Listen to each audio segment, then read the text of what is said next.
ensi yonna yonna n'ebigirimu bya Mukama Katonda.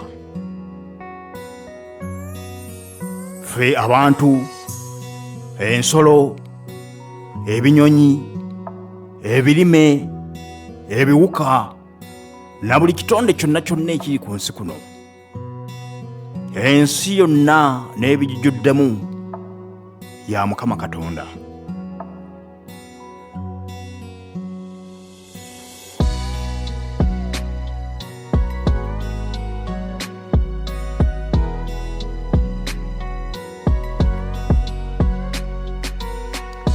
Omuntu ku nsi kuno awangaala emyaka 7 bw'abeera nga awangadde bulungi gibeera emyaka 8. Bwe gisukkawo awo nno mitawaana myereere.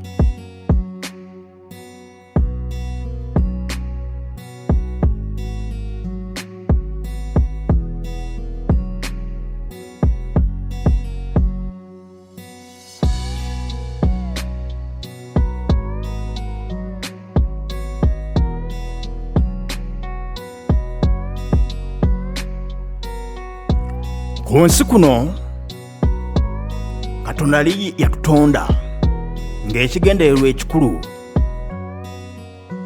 kya kuweesa linnya lye ekitiibwa.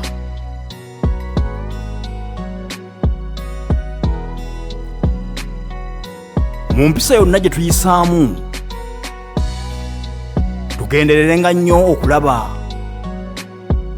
nti tuweesa Mukama Katonda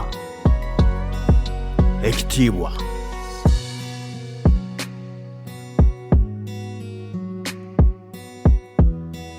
Empisa gy'oyisaamu bantu banno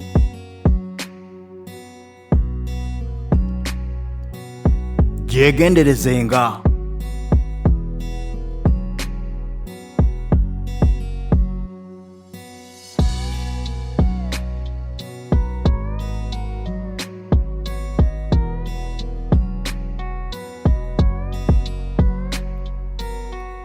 Bw'obeera nga weeyagaliza ekirungi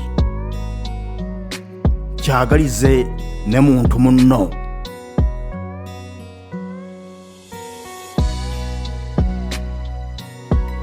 Ku nsi kuno tekuliiko muntu yali abadde awo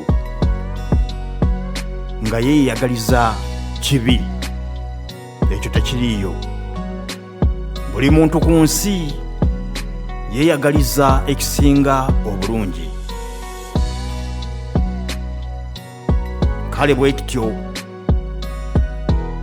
ne muntu munno mwagaliza ekyo ekirungi ky'owulira kye weeyagaliza.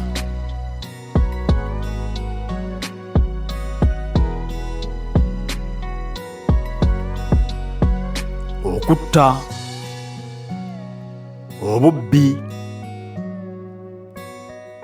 omululu